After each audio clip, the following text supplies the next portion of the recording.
Hello YouTube, Sam here from youtube.com/onlivegamer for the new Boston.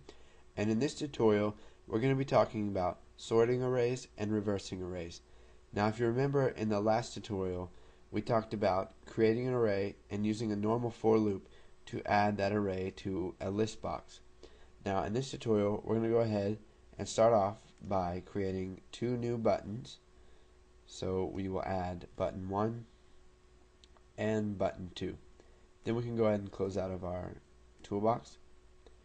We'll make these buttons a little bit bigger so they'll fit into our program, and we will set the name of button 1 to button sort array, and we will set the name of button 2 to button reverse. So now what we're going to do is we are going to come down here and set the text to sort array, and then for this one we'll type reverse array. So we'll go ahead and create events for each one of these, and under sort what we're going to do is we're going to clear the list just in case there's anything already up there, and then what we're going to do is we are going to sort our array. So let's go ahead and we will take this right here. We will press Control X to cut it, and now what we need to do is make it accessible by all of the subs inside of this class. So we will just paste it right there, and instead of using dim we will type private. So now this array can be accessed inside of button sort array. So now what we're going to do is we're going to type array dot, and you can see there's a whole bunch of stuff that you can use. So what we're going to do is we're going to choose sort. Now it says sorts the elements in an entire one-dimensional array system.array using the system.I comparable implementation of each element of the system array. So basically what this does is it sorts it alphabetically. So we will just sort string classes. And now we will come up here, and here is our for loop that adds every item to the list box. So we'll just copy that and paste it down here. Now if you didn't watch the last tutorial, basically what this does is we got a for loop. We have a value num as integer, and as integer is not needed because the default for loops is integer, and it's equal to 0, and it goes to string classes.length -1. And since the length is 6 and it only goes from 0 to 5, we would get an out of bounds error if we did that.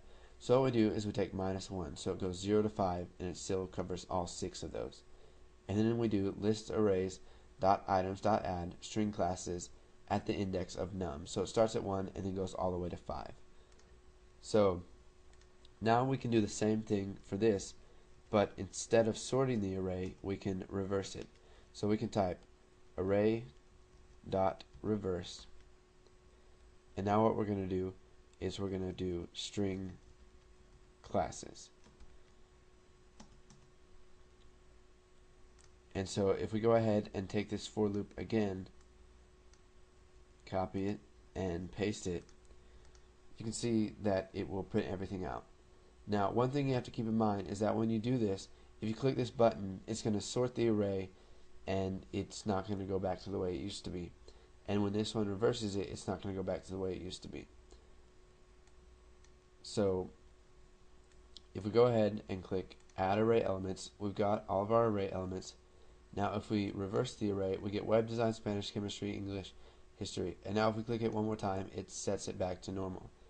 And now if we sort the array, it gives it to us in alphabetical order. So we've got CA, CH, we got E, H, S, and W. And now if we reverse it, we get web design, Spanish, history, English, chemistry, and calculus, which is a reverse alphabetical order.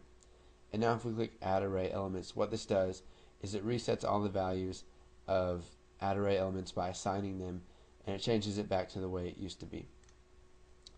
Now this is a pretty simple tutorial teaching you how to sort and reverse arrays. Now what you can also do is just play around with this and type array dot and look at each one of these and read the description and see what you can do with that, And then once you feel satisfied with what you've learned and you know you're not going to forget what I've taught you in this, maybe you've learned something new from doing it yourself, go ahead and move on to the next tutorial, and thanks for watching.